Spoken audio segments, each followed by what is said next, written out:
conozca que Ecuador fue la primera nación del mundo en consagrarse al Sagrado Corazón de Jesús hace 150 años.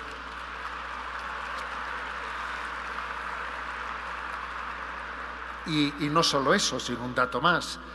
También la primera nación del mundo que celebró un Congreso Eucarístico Nacional. Eso fue 10 años después de la consagración al Corazón de Jesús, ¿no? Bueno, quienes venimos a este Congreso desde la Madre Patria, nos sentimos admirados, cautivados por el hecho de que esta nación evangelizada por España se adelantase a quienes habíamos sido evangelizadores. Y voy a decirles una cosa, que al igual que en España, en el centro de la geografía española, no sé si ustedes lo conocen, hay un lugar llamado el Cerro de los Ángeles. Allí se erige una imagen del Corazón de Jesús en el centro geográfico de España, donde reza abajo, reinaré en España, ¿no? Pues Dios quiso, en su providencia, que en el centro del mundo también se erigiese una nación consagrada al Corazón de Jesús. Y bien podía ser, como allí en el Cerro de los Ángeles en España se dice reinaré en España, bien podía aquí decirse reinaré en el mundo. Sí, es el reinado del corazón de Cristo, el que creo que se hace presente como nuestro gran ideal, que Cristo reine, que el reinado de Cristo se haga realidad. Y esto lo proclamamos desde aquí, desde el centro del mundo. Bien, se trata de un gran signo, un signo que tiene que ser percibido para quien tiene la sensibilidad necesaria, ¿no?, para percibirlo. El signo es que hay que poner el acento en la declaración de amor que Dios ha hecho a la humanidad. Dios ha hecho una declaración de amor. Saben ustedes que estamos en un año jubilar también, en el año jubilar del 350 aniversario en el que el Corazón de Jesús se reveló a Santa Margarita María de Alacoque. Es un año jubilar que va a concluir en la solemnidad del Corazón de Jesús del próximo año, del año 2025, y especialmente en Paray-le-Monial, pero también en otros santuarios del Corazón de Jesús, se está celebrando ese 350 aniversario de que el Señor le dijese a esa alma escogida. Yo tengo el privilegio de tener en mi pectoral aquí una reliquia de Santa Margarita María de Alacoque, y la verdad es que lo llevo con una conciencia de que esta santa recibió el mensaje clave, ¿no?, de como que el Señor abrió su intimidad para decir: he aquí este corazón que tanto ha amado a los hombres. Pero también después le dice, y que a cambio muchas veces no ha recibido sino ingratitud, o sea que vamos a decirlo todo, ¿eh?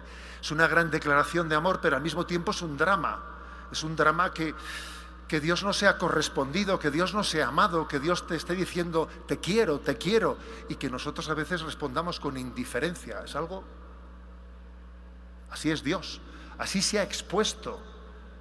Qué peligro ha corrido, ¿no?, Dios cuando abre su corazón y dice: a ver ahora cómo le respondemos.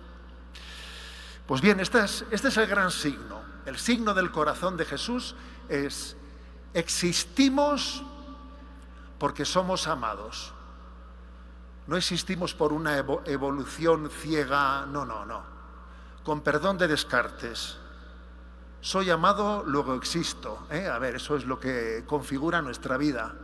Si yo no hubiese sido amado en una decisión de Dios libérrima que decidió traerme al mundo por amor, no existiría. Es que ni existiría si no fuese yo fruto del amor de Dios.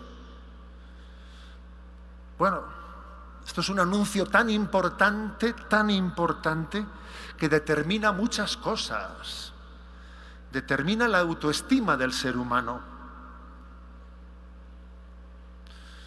Porque necesitamos fundar nuestra autoestima. ¿En qué se funda mi autoestima? ¿En que juego mejor al fútbol que el otro? ¿En que gano más dinero que el otro? ¿En que en el Instagram tengo más seguidores? A ver, por Dios, ¿en qué se funda mi autoestima? Y tenemos un drama, ¿eh? ¿Cuánta gente sufre porque no tiene su autoestima bien fundada y le critican? Y si para poder dar también una respuesta a la crisis de sentido que padece la humanidad, ¿no? Necesitamos una razón última, y la razón es que Dios me quiere, Dios me ama. Y si Dios me ama y me quiere y así lo ha revelado en el corazón de Cristo, yo no tengo ningún derecho a autodespreciarme o a pensar que esta vida no tiene sentido. Por ello, ¿no?, fundados en esta convicción, repetimos tantas veces en nuestra vida: Sagrado Corazón de Jesús, en vos confío. Y dicho esto, pues yo ya casi podía dar por concluida mi intervención, ¿eh? Porque ya no voy a decir nada mejor, ¿sabéis? Ya he dicho lo principal. Pero bueno, por aquello de que hay que, pues justificar que estamos aquí, que hemos venido desde España, pues voy a decir algo más, ¿eh? Voy a decir algo más. Porque se me ha encomendado una ponencia que tiene como título El Corazón de Jesús, exigencia de fraternidad. Este Congreso Internacional tiene un lema: fraternidad para sanar el mundo, y se inspira principalmente en un versículo evangélico, Mateo 23:8. Ustedes son todos hermanos, todos vosotros sois hermanos. Como podemos comprobar, ¿no?, el concepto de la fraternidad es un término prevalente en este Congreso. Pero claro, yo en primer lugar voy a intentar explicar en qué se funda nuestra fraternidad, en virtud de qué somos hermanos. Bien, está claro que la fraternidad nace de una paternidad común. Si no hay una paternidad común, ¿qué fraternidad va a haber? Y partiendo de esta afirmación evidente, podemos formularnos la pregunta: ¿todos los habitantes de la tierra somos hermanos? ¿Todos tenemos a Dios por Padre? Y si es así, ¿cómo decimos entonces que el bautismo nos hace hijos de Dios y hermanos entre nosotros? A ver cómo se conjuga esto. ¿Qué añade el bautismo a quien lo recibe si ya antes ya era hijo de Dios? Es una pregunta interesante, ¿no? Es una pregunta interesante que tenemos que saber responderla en medio de una crisis de fe y de secularización en la que nos encontramos. Vamos a ello, si os parece. Hay dos puntos de partida posibles para fundamentar la paternidad de Dios. Por tanto, habrá también dos puntos de partida para fundamentar la fraternidad entre nosotros. A Dios le llamamos Padre, en primer lugar, porque nos ha creado a todos, y nos cuida con su providencia. La providencia de Dios es plena, es para todos nosotros, ¿no? Por ejemplo, todos tenemos un santo ángel de la guarda. No solo los que estamos bautizados, ¿eh? Un ateo, aunque no lo sepa, tiene un ángel de la guarda, ya se enterará, ¿eh? A ver, ¿no es así? Todos tenemos un ángel de la guarda. Dios nos cuida a todos en su providencia. Cristianos, no cristianos, paganos, ateos. Dios creó a todos a su imagen y semejanza y cuida con amor providente de cada uno de nosotros, aunque no nos enteremos. A ti Dios te ama aunque no lo sepas. Muchas veces tendríamos que decir. Esta paternidad común es clave y nos permite participar de un proyecto comunitario en el mundo para poder construir la casa común, para poder colaborar con todos nuestros hermanos creyentes y no creyentes en el bien común de este mundo. Aquí no sobra nadie. En el plan de Dios todos somos necesarios, ¿no? Hay un Padre que ha creado el mundo y ha pensado en el bien de todos sus hijos. Es verdad que Dios Padre quiere que todos conozcan a Jesucristo, y el corazón del Padre sufre porque envió a su Hijo al mundo para que el mundo conociese el amor de Dios, y muchísima gente todavía no conoce a Jesucristo. Pero Dios quiere al mismo tiempo que, mientras tanto, mientras que cumplimos el mandato de Jesús de dar a conocer el nombre de Cristo al mundo entero, quiere que vivamos como hermanos y que busquemos todos el bien común.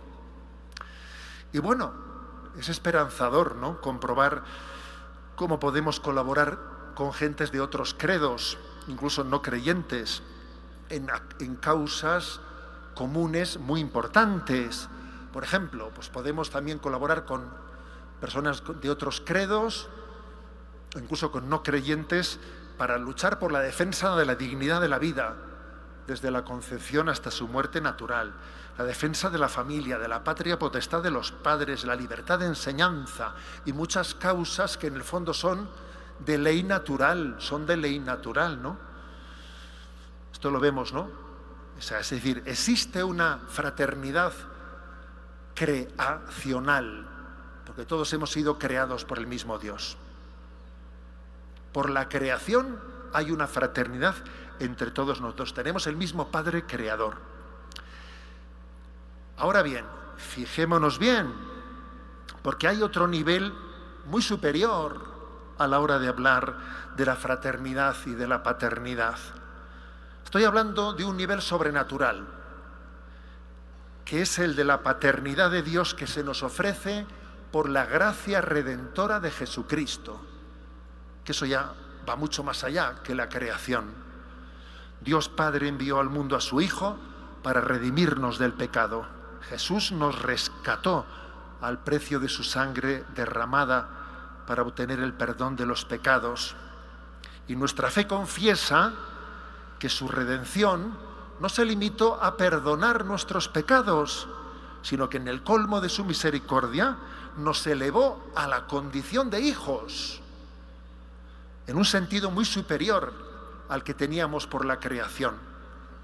Nos hace partícipes de la filiación divina de Jesucristo. Somos hijos en el Hijo. Es increíble eso. Es como si hubiésemos sido injertados en la relación filial, paterno-filial que tiene entre Jesús y el Padre. Y la gracia de Cristo nos introduce en esa relación paterno-filial.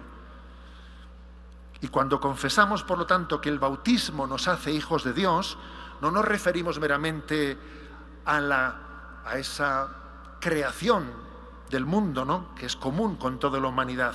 Nos referimos a esa vida de gracia sobrenatural que nos ha sido ofrecidos por la redención de Cristo y que nos introduce en el seno de la Santísima Trinidad. Que ya es decir, o sea, en Jesucristo estamos introducidos en el seno de la Santísima Trinidad. Pero eso sí, a diferencia de lo que acontece en la creación, esta filiación sobrenatural tiene que ser acogida libremente por la fe y el bautismo, por cada uno de nosotros. Se trata de una relación personal que Dios te ofrece. ¿Quieres ser mi hijo en Jesucristo? San Agustín decía: el que te creó sin ti no te salvará sin ti. Tienes que acoger libremente esa invitación del Padre a participar de la filiación de Jesucristo. Es importante entender esta distinción que hacemos entre la paternidad creacional común a todos y la paternidad de Dios sobrenatural que recibimos por el bautismo. Es importante entender la distinción. De lo contrario, no se entendería qué añade el bautismo a nuestra identidad de creados a imagen y semejanza de Dios. Tampoco se entendería por qué Jesús nos pidió que fuésemos al mundo entero proclamando la buena nueva y pidiendo que se bauticen en el nombre del Padre, del Hijo y del Espíritu. Claro, si todos somos hijos de Dios, ¿por qué molestar a nadie proponiéndole el bautismo? A ver, ¿por qué? ¿Por qué seguir insistiendo en la llamada apremiante del bautismo? Que en el Evangelio es muy clara, ¿eh? Marcos 16, 16, concluye el Evangelio de Marcos diciendo: id y bautizad, el que crea y se bautice se salvará. A ver, más apremiante no puede ser. Hoy en día estamos bajo el influjo de una ideología igualitarista, que acaso no tenga dificultad en reconocer esa paternidad creacional de Dios con todo el universo, pero que sin embargo se resiste a esta predicación del Evangelio de una paternidad sobrenatural ofrecida por Jesucristo. Y voy a poner un ejemplo. Basta comprobar, por ejemplo, la comprensión tan errónea que se hizo en la recepción de la encíclica Fratelli Tutti de nuestro Papa Francisco, de nuestro querido Papa Francisco. Una encíclica que está escrita en el nivel de la doctrina social de la Iglesia. Por lo tanto, no está escrita en ese nivel sobrenatural, sino en el nivel creacional del diálogo con todo el mundo. El magisterio subraya pues que la paternidad y la fraternidad también están en ese plano natural de la creación y por tanto nos permiten colaborar con el bien común de todo el mundo. Pero cuando salió esa encíclica, supongo que muchos lo escucharíais, hubo muchas asociaciones masónicas que hicieron comunicados aplaudiendo, diciendo por fin la Iglesia Católica nos da la razón y se deja de historias, ¿no? Y viene a reconocer pues cuál es los valores masónicos de la fraternidad universal. Obviamente era una manipulación, un no entender las cosas, ¿no?, de lo que la encíclica Fratelli Tutti hubiese querido decir, pero claro, lo peor no es que los masones no entiendan lo que dice una encíclica, lo peor es que no lo entendamos los de casa, y que incluso nos parezca pues como que el bautismo no es más que un mero símbolo, pero que no añade nada. El mismo Papa Francisco, con cuánta frecuencia nos recuerda una y otra vez que la Iglesia no es una mera ONG de promoción humana, que es una deformación de la realidad cuando se piensa, bueno, la Iglesia está para humanizar, para hacer servicios sociales y ahí se acabó todo. No, eso, la Iglesia no es una ONG, no lo es. Es la familia de Cristo, que continúa el mensaje, extendiendo el mensaje de la salvación de Cristo al mundo entero. No hay otro nombre bajo el cielo en el que podamos ser salvados. Es Jesús quien nos salva. Lo dice Hechos de los Apóstoles, capítulo 4, versículo 12. No hay otro nombre bajo el cielo en el que podamos ser salvados. Quienes no han conocido a Cristo en este mundo, cuando se presenten delante de Dios, y ojalá no, pues Dios les juzgue de lo que en su conciencia han conocido como verdad. Cada uno será juzgado según lo que si ha sido fiel a lo que en su conciencia ha conocido como verdad. Bueno, allí ya se enterará de lo que aquí no sabe, que es Cristo quien le salvó. No hay otro Salvador. Siempre me llamó la atención esa introducción que se hace en el Padre Nuestro, ¿no? Fieles a la recomendación del Salvador y siguiendo su divina enseñanza, nos atrevemos a decir, y rezamos el Padre Nuestro. Oye, ¿por qué se hace esa introducción, no? Esa introducción. Pues porque es un atrevimiento decirle a Dios Padre en ese sentido sobrenatural. Es un atrevimiento, claro, en el sentido natural no, porque somos criaturas suyas, pero en el sentido sobrenatural, decirle papá a Dios, por eso los judíos se escandalizaban. En el Evangelio lo vemos, llama a Dios Padre, pero ¿qué se ha pensado usted que es este? ¿Qué confianzas tiene este con Dios? Por eso, dice la liturgia, nos atrevemos a decir, ¿no? Es como escandaloso que tengamos tanta confianza para decirle papá a Dios, porque participamos de la filiación de Jesucristo. Y es curioso que en el Evangelio, entre los muy pocos, ¿no?, términos que se han conservado, dichos en arameo, salidos de los labios de Jesús, pues eso, sabemos que efetá, talita kumi, pero sin duda el término estrella es Abba, Abba, papá. Ese es el término estrella. Es tan impactante decirle a Dios papá que San Pablo dice en Gálatas 4:6, la prueba de que sois hijos de Dios es que Él ha enviado a vuestros corazones el espíritu de su Hijo que clama Abba, Padre. Y en Romanos 8:15 dice, habéis recibido un espíritu de hijos que os hace exclamar Abba, Padre. Pues bien, hecha esta introducción, que yo creo que era importante que distinguiésemos lo que es la paternidad creacional de la paternidad sobrenatural. Es importante, porque si no confundimos y metemos todo en el mismo saco. Los que compartimos esta maravillosa paternidad de Dios recibida por la redención de Jesucristo y por el bautismo, ¿acaso no estamos llamados a descubrir igualmente la relación de fraternidad que tenemos entre nosotros íntima con Dios? Por eso me vais a permitir que ahora dé un paso más y hable de el corazón de Jesús como escuela, las consecuencias para la fraternidad que tiene esto de haber recibido la filiación divina de Jesucristo. Tiene muchas consecuencias, claro. El corazón de Jesús es una escuela de amor. Permitidme esta expresión. Es la escuela humana del amor divino y es la escuela divina del amor humano. Digo que es la escuela humana del amor divino, porque con lenguaje humano, Jesús, que es el revelador del Padre, nos dice que Dios es amor. Luego es la escuela humana del amor divino. Pero no solo eso, es la escuela divina del amor humano. No solo me enseña a amar, no solo me dice que Dios es amor, sino que me capacita para amar, me da la gracia para amar.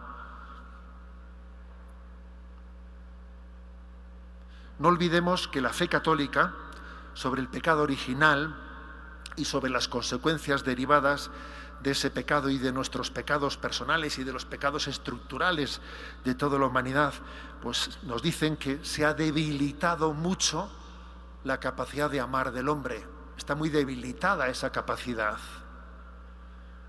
Basta remitirse, ¿no?, a la cruda realidad de lo que vemos en el mundo.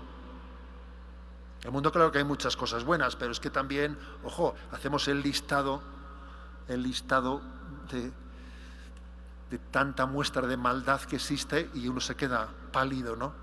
Decía Chesterton, es una de las citas de él que yo más suelo repetir, quitad lo sobrenatural y no os vais a encontrar con lo natural, sino con lo antinatural. Y eso es lo que estamos viendo, ¿no? A ver, vamos a los hechos, me remito. Si tú quitas lo sobrenatural, no nos encontramos con lo natural, no se respeta la ley natural.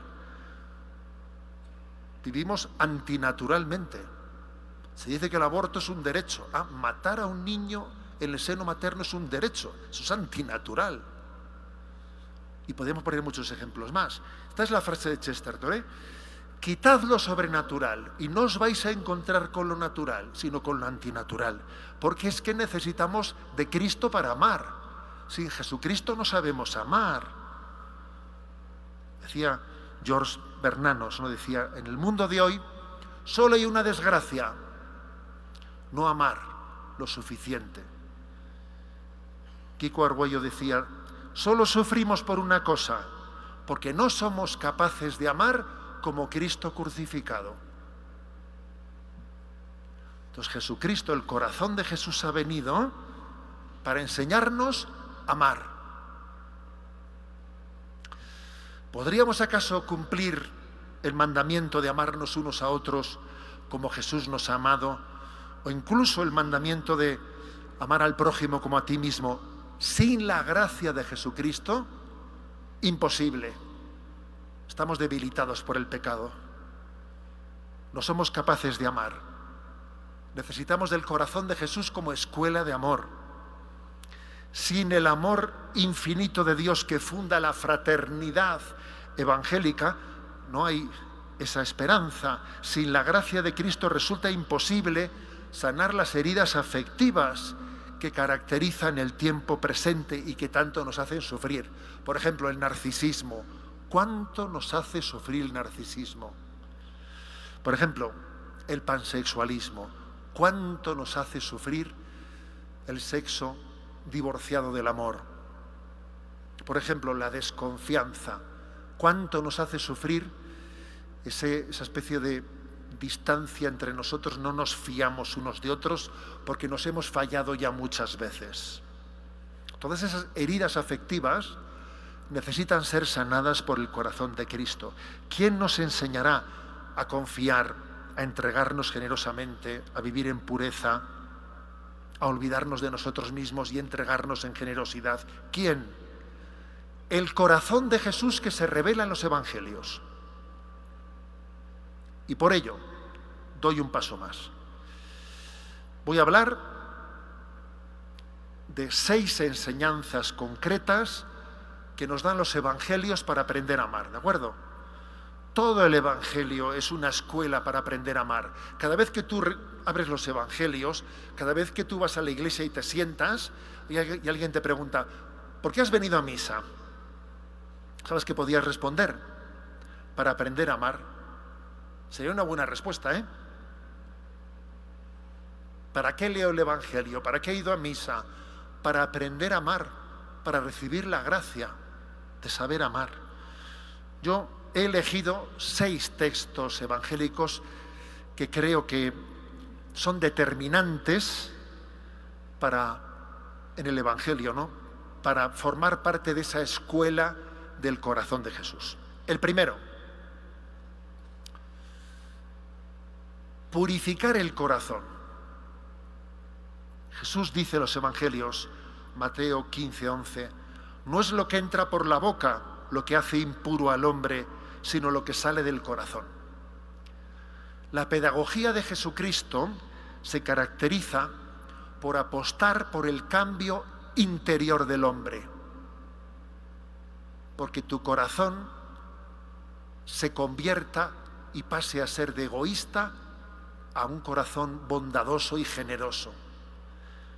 Y luego ya cambiarán tus obras de fuera, tus malos hábitos. Tienes malos hábitos, bien, pero lo primero, ¿por dónde empezamos?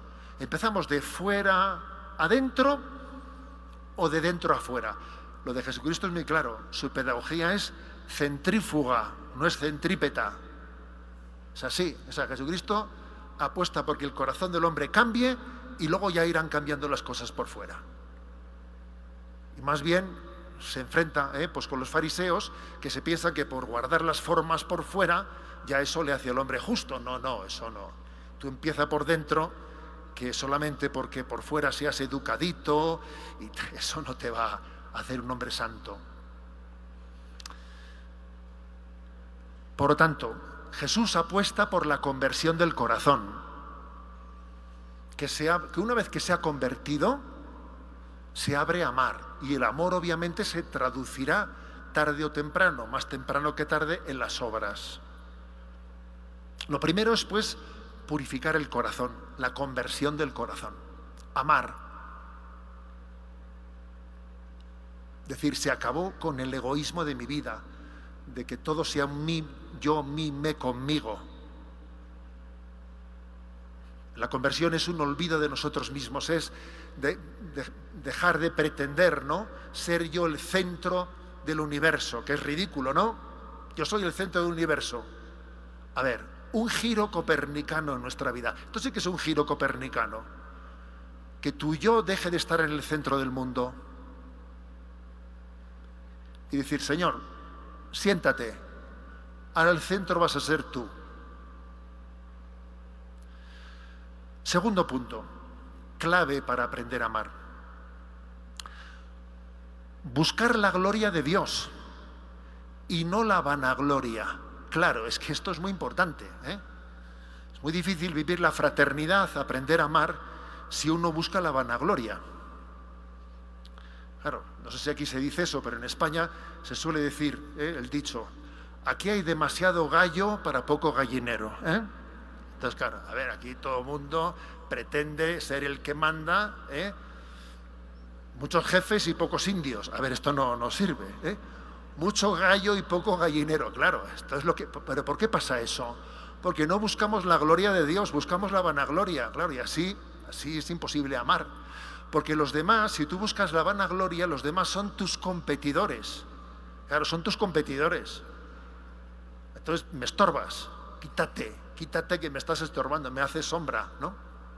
Sin embargo, si yo busco la gloria de Dios, si sigo el sermón de la montaña que me dice: cuidad de no practicar vuestras obras para que sean vistas, es que claro, eso cambia completamente el panorama. Si se puede amar. Lo otro es mirarte al ombligo, buscarte a ti mismo, buscar tu vanagloria. Un punto clave en el Evangelio. Tercera lección de la escuela del corazón de Cristo de aprender a amar. A ver, la corrección fraterna. Si tu hermano peca, repréndelo primero a solas. Si no te hace caso, vete con alguien que te acompañe. Si no, llévalo a la comunidad. Es increíble que es de los pasajes evangélicos en los que se detallan más las cosas. O sea, la corrección fraterna tiene un lugar importante en ese aprender a amar. O sea, necesitamos ser corregidos, porque muchas veces uno es ciego a sus propios defectos. Los defectos de los demás se nos hacen omnipresentes. Y tus propios defectos, es que parece que no los ves, oye. Parece que, como me he acostumbrado a ellos, ¿sabes? Pues no los veo. El ejercicio de la corrección fraterna es un signo de verdadera caridad, de verdadera fraternidad. ¿Dónde se practica hoy en día la corrección fraterna? En la familia y en el seno de la Iglesia, en la vida religiosa, donde verdaderamente la caridad es la que reina. En los demás sitios no se practica la corrección fraterna, se practica la puñalada por la espalda, que es que yo te pongo buena cara y luego ya te criticaré cuando te hayas marchado. Es la verdad. Quien ama, corrige. Bien, es verdad que las obras de misericordia tienen un matiz importante, que son, hay que ir alternando eso de corregir al que yerra, dar buen consejo al que nos necesita, con la otra obra de misericordia que dice sufrir con paciencia los defectos del prójimo también. O sea, que todo hay que integrarlo, hay que dosificar las cosas. Pero bien, la tercera lección de esa escuela del corazón de Cristo, corrección fraterna. Cuarta, romper la dinámica del desamor, no devolver al mal con el mal. Alguien dijo, ¿no? Ojo por ojo y diente por diente, y el mundo se quedará ciego y desdentado. Tú verás. Con eso en marcha, y aquí a ver quién se queda con algún diente en la boca. Es que al final eso no tiene límite. Eso es poner en marcha algo que no tiene fin, ¿no? Sin embargo, Jesús dice: no hagáis frente al que os desagravia. Es decir, la clave de esto está en que cuando padecemos el mal, luchemos por no hacernos cómplices de ese mal. Hay algo peor todavía que ser víctima del mal. ¿Y sabéis qué es? Convertirte tú en verdugo de otro. Mira, más vale ser víctima que verdugo. Puestos a elegir, yo prefiero ser víctima y no verdugo. Esa es la clave.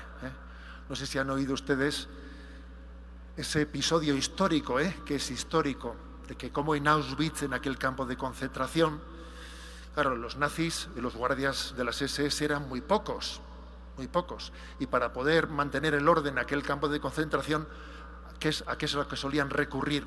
Recurrían a que unos cuantos de los presos también fuesen colaboracionistas. Venga, tú a mí me ayudas, me denuncias a los demás, me ayudas como guardián, y aunque sigas siendo preso, pero comes mejor, duermes caliente, etcétera, etcétera. Y se dice que el día de la liberación de Auschwitz, estos que habían eran víctimas, pero también se habían convertido en verdugos para intentar, ¿no? Estos, en vez de gozar del día de la liberación, claro, salieron con la cabeza gacha. Es duro, pero es así, es imagen de la vida, es imagen de la vida. Es decir, lo que Jesús quiere decirnos es que tenemos que estar dispuestos a padecer el mal sin devolverle con la misma medida. Lo peor del mal es que te haga malo, ¿sabes? Eso es lo peor. Si el mal consigue que tú te hagas malo, vamos, es que ya... El Señor llega a formular un mandamiento que supera toda filantropía, ¿no? Que incluso resulta escandaloso, obviamente, para quienes no entienden esta filiación sobrenatural a la que me estoy refiriendo. Y ese mandato es: amad, amen a sus enemigos. Claro, uno escucha esas palabras y dice: madre mía, amar a los enemigos, pero ¿cómo se puede decir eso? Y entonces uno entiende, es que Jesucristo me amó siendo yo pecador, siendo yo enemigo de Dios, así me ha amado.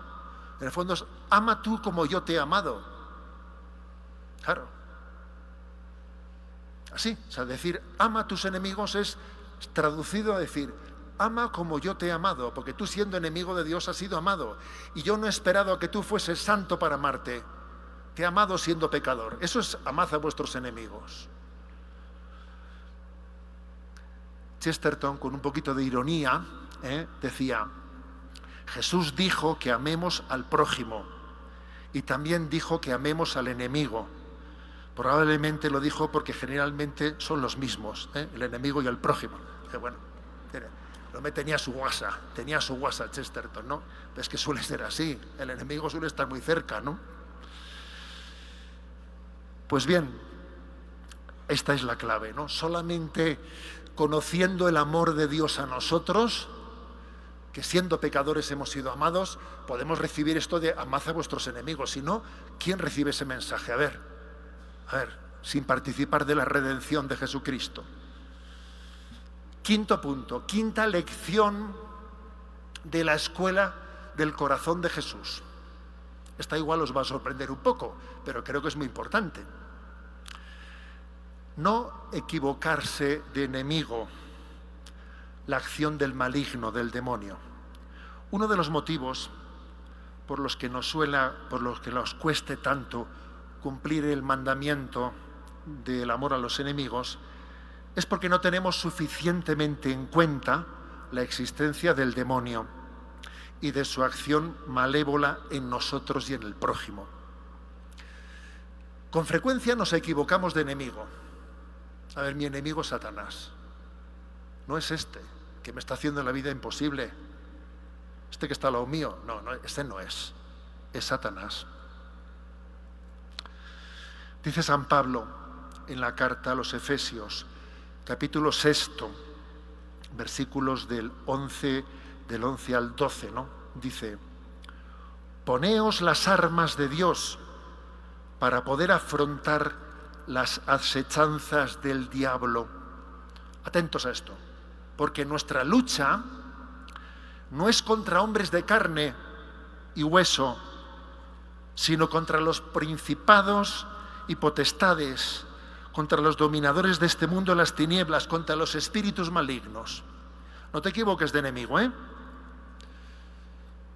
Eso que tú odias en tu prójimo, en tu enemigo, es la acción del maligno en él. Y por eso, ¿no?, la fraternidad evangélica nos lleva a descubrir que el verdadero enemigo es él. quien yo lo veo como verdugo mío, que me está haciendo la vida imposible, ese verdugo también es una víctima. Ese verdugo es también una víctima. Y yo tengo que ver que detrás de él hay una acción del maligno. El corazón de Jesús nos enseña a pasar, cuando uno entiende esto, tú pasas del rencor a la compasión. Me da pena, siento compasión por pues que el maligno le está llevando a ser tan egoísta. Del rencor a la compasión. Y de la crítica y de la acusación a la intercesión. Mira, no voy a gastar tiempo hablando mal de él. Me voy a dedicar a rezar por él. Es clave, ¿no? Es clave este tema. Bueno, decía que son 6. Sexta lección de esta escuela del corazón de Jesús. Recuerdo que la primera he dicho, purificar el corazón, conversión de corazón. La segunda, buscar la gloria y no la vanagloria. Tercera, la corrección fraterna. Cuarta, romper la dinámica del desamor y no devolver al mal con el mal. Quinta, no equivocarnos de enemigo, la acción del maligno. Sexta, hacernos pequeños, la sencillez y humildad de corazón.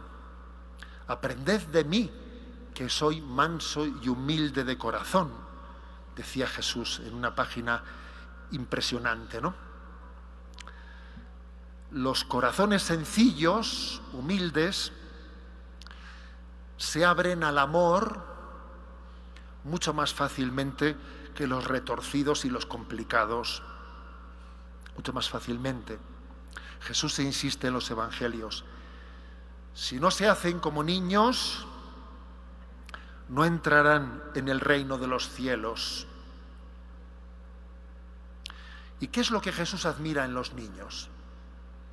Porque claro, los niños también tienen sus defectos, ¿eh? Claro, que tienen sus defectos que no veas tú. Un niño que también es egoísta, ¿eh? Vaya que si es egoísta, un niño.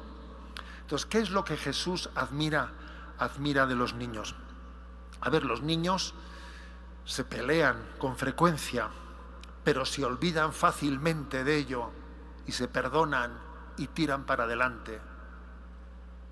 Tan pronto se están peleando como están jugando unos con otros. Tienen facilidad para perdonar.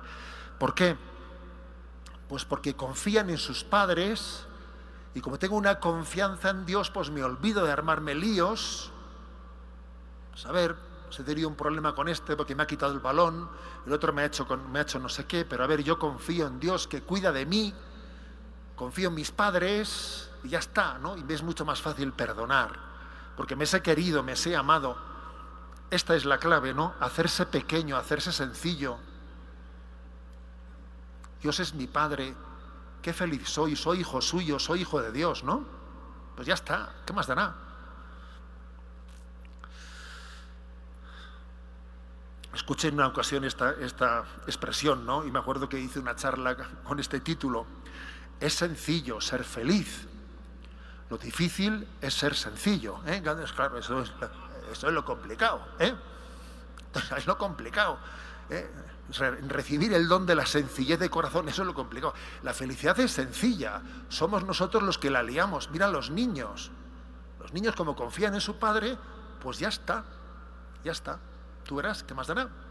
Allí en Radio María, recuerdo que se escuchó un testimonio en España que a mí me conmovió, ¿no? Que un misionero, entrevistaban a un misionero que había venido de vacaciones a España. Entonces decía que en el viaje había habido un momento un poco especialmente duro de turbulencias, que además tenían ya las bandejas de la comida repartidas.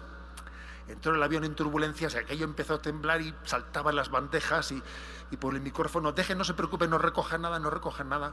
Y claro, se quedaron impresionados. Y dice el misionero que él veía adelante que había un niño que viajaba solo. Claro, y era sorprendente que el niño, pues nadie le hacía caso y el niño estaba tranquilo, no se ponía nervioso, ¿no? Y bueno, cuando todo pasó, las azafatas recogieron todo, ¿no?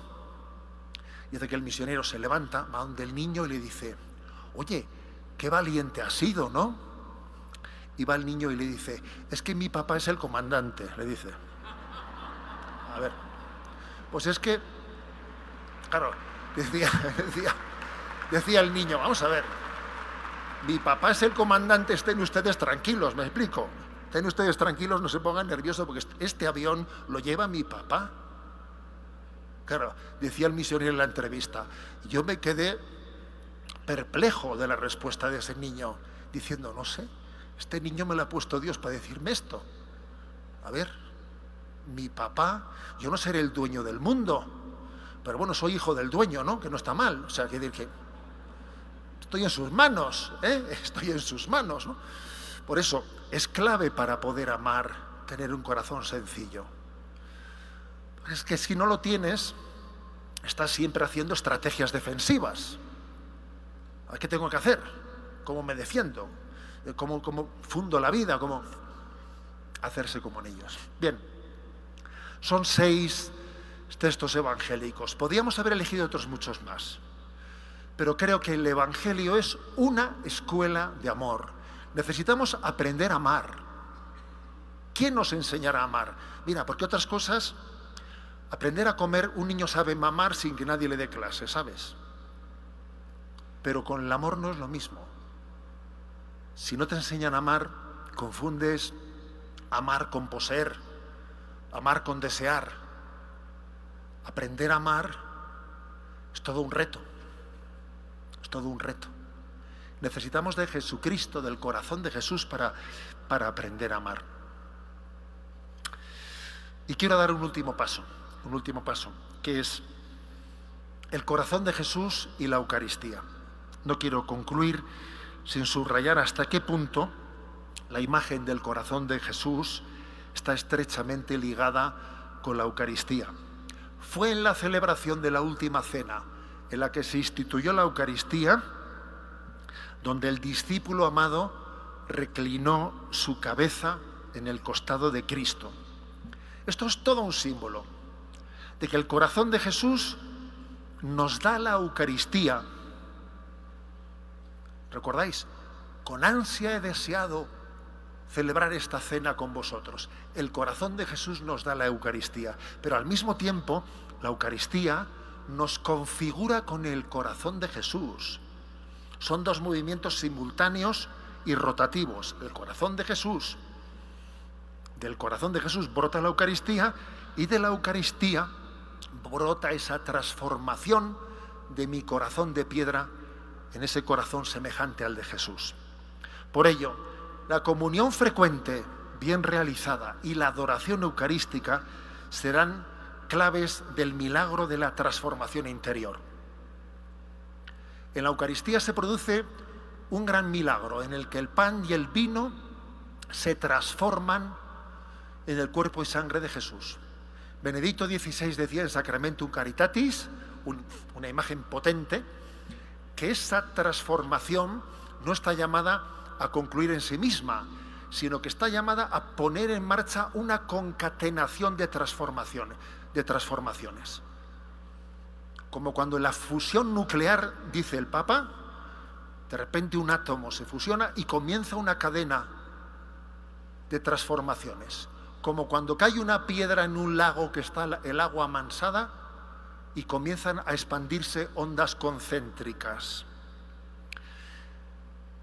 Tú, al recibir a Jesucristo, tú también te transformas. Aprendes a amar. Si tú aprendes a amar, cambia tu familia.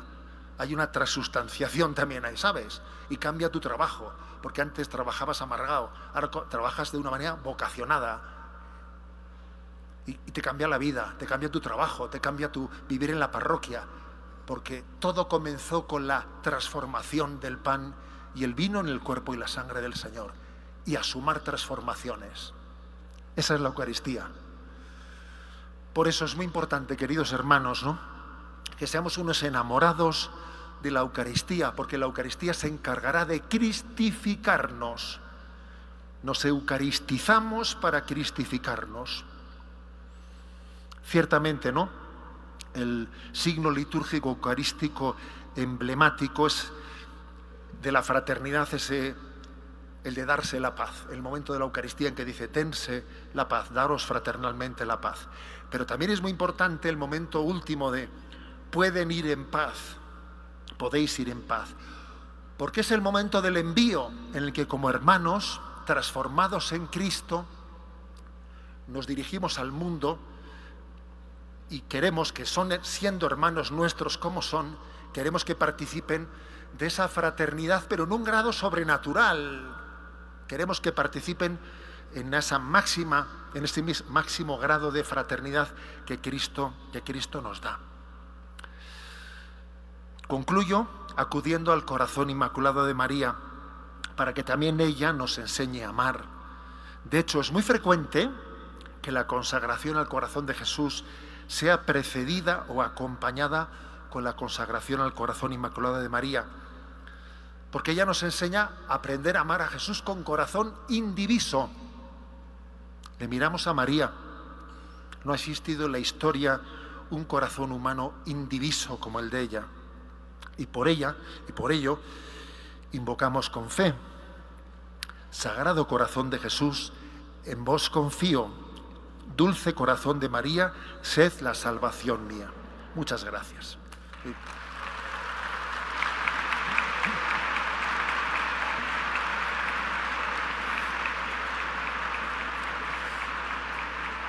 Muy bien, hermanos.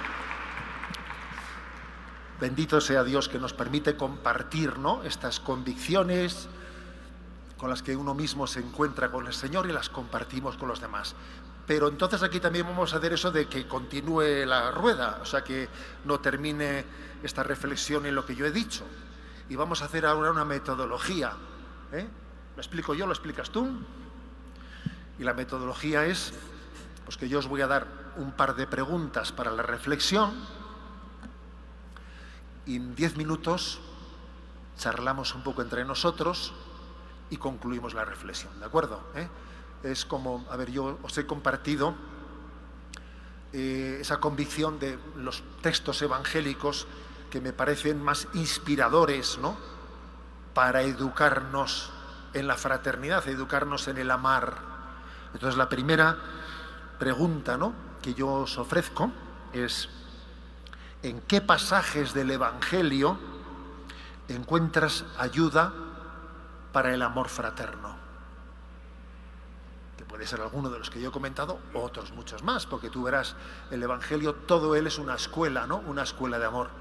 ¿En qué pasajes evangélicos encuentras ayuda, inspiración en ese aprender a amar? Y la segunda pregunta: ¿qué crees que debieras de hacer para que la vivencia de la Eucaristía sea más intensa después de este congreso eucarístico? ¿De acuerdo? Yo creo que es bueno que reflexionemos qué debería hacer yo, porque si hablamos de los demás, en fin, ¿qué debiera hacer yo para que después de este congreso eucarístico Dios nos ha dado un regalo de vivir aquí? Pues, ¿qué podría hacer para que mi vivencia de la Eucaristía fuese más intensa? Vamos a hacer estas dos preguntas. Tenemos un momento, unos minutos de reflexión y luego concluimos esta charla, ¿de acuerdo? Agradecemos a Monseñor José Ignacio por estas reflexiones. Esperamos, Monseñor, poder guardar en nuestro corazón sus reflexiones y después poder hacerlas vida. En este momento, entonces, vamos a tener unos segunditos de silencio para que en nuestro corazón se queden resonando estas reflexiones, y después de los segunditos de silencio podemos